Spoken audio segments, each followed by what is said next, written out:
अब लोग कहते हैं गुरुजी आपने बताया कि सावन महीने के सोमवार की पंचमी के दिन दुर्वा का मुख इधर रखना। कहाँ? जहां जलाधारी है, पानी जहां बहकर जाता है शिव जी को चढ़ाया हुआ।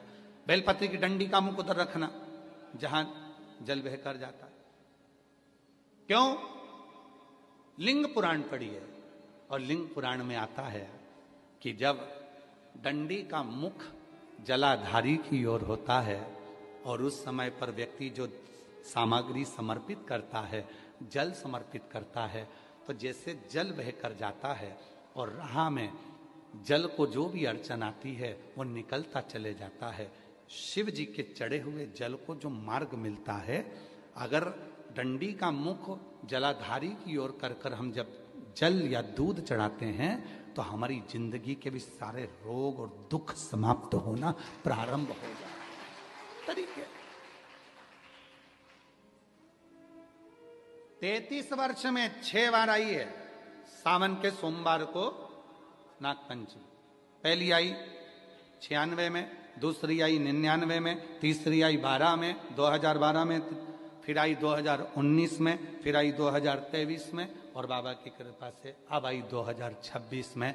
17 अगस्त को पड़ेगी सावन के महीने में जो सोमवार है, उस दिन नागपंचमी। उस दिन नील निधि का प्रयोग करिए। आप कितने भी, हम तो यहां तक कहेंगे जितने ठेले चलाने वाले, जितने भी हैं जो कहीं ना कहीं किसी ना किसी रूप में कर्ज में डूबे, परेशान हैं, दुकान नहीं चल रही, व्यापार नहीं चल रहा, परेशानी हो गई, कोई ने जमीन पर कब्जा कर लिया, कोई ने कुछ कर लिया, कोई ने कुछ कर लिया, जितने हैं सब करो और एक नील पुष्प, नील कमल के भाव से, नीला कमल मिल जाए तो ठीक है, नहीं मिले तो नील पुष्प जो अभी दर्शन कराया बाबा जी बोले काशी में तो ये बहुत ज्यादा मात्रा में मिलता है और लोग शिव जी को समर्पित कर, उस नील पुष्प समर्पित।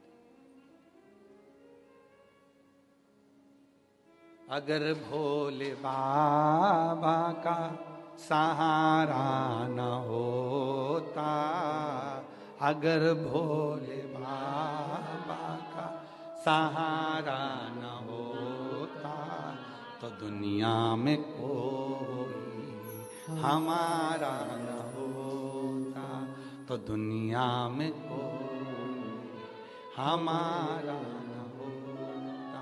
अगर भोले बाबा सहारा न होता, अगर भोले बाबा, बोलो बोलो, सहारा न होता तो दुनिया में कोई हमारा, अगर है तो उसका सहारा है, उसका सहारा, उसकी कृपा, उसकी करुणा, उसकी दया।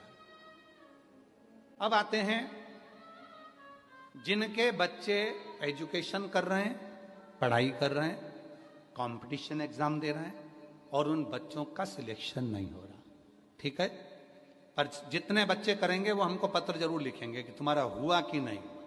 काशी से बोलकर जा रहे हैं और ये कथा केवल सीओर वाला बाबा नहीं बाँच रहा, ये कथा स्वयं विश्वनाथ बाँचने के लिए आए। जितने शब्द होंगे सारे विश्वनाथ जी के होंगे। जितने बच्चे एजुकेशन कर रहे हैं और जितने बच्चे कंपटीशन एग्जाम दे रहे हैं, रिजल्ट नहीं आ रहा, 1 नंबर से, आधे नंबर से, 1.5 नंबर से, 2 नंबर से रह जा रहे हो, तो प्रयास करो। सावन के महीने के सोमवार की नागपंचमी के दिन, सोमवार की नागपंचमी के दिन लाल चंदन बाजार में होता है, लाल चंदन, उस लाल चंदन का लेपन घिस लो, उसको घिसकर बेलपत्री की दोनों पत्तियों में, नीचे वाली दोनों पत्तियों में उस लाल चंदन का लेपन करिए। बेलपत्री के नीचे वाली दोनों पत्तियों में लाल चंदन का लेपन करिए और ऊपर वाले पत्ते पर केवल लच्छा, लच्छा किसको बोलते हैं यहाँ पर, क्या बोलते हैं, नाड़ा, लच्छा क्या बोलते हैं, मौली, लच्छा, नाड़ा, जो भी है वो बीच वाली पत्ती पर रखकर देव अधिदेव महादेव को समर्पित कर दीजिए और बाबा पर 1 लोटा जल चढ़ा दो। शिव जी से प्रार्थना कर कर बेलपत्री वहीं छोड़ो, लच्छा लेकर आ जाओ और अपने हाथ में या अपने कमरे में उसको संभाल कर रखो। जब तुम्हारा विल पावर कमजोर हो, जब तुम्हें लगे कि मुझे ये कंपटीशन एग्जाम निकालना है, उस समय पर भले एग्जाम में तुम्हें बांध कर नहीं जाने दें, पर उसके पहले तक भी तुम्हारे शरीर के पास में वो लच्छा होना चाहिए। फिर भले उतार कर जाओ, एग्जाम देकर आओ, फिर पत्र इस व्यासपीठ पर तुम्हारा जरूर होगा, मिले। वो साधारण नहीं है। सावन के महीने के सोमवार को पड़ने वाली शिव नाग पंचमी को नील निधि पंचमी कहते हैं। उस नील निधि का मतलब है सारी सिद्धियां एक ही निधि में प्राप्त हो जाती है।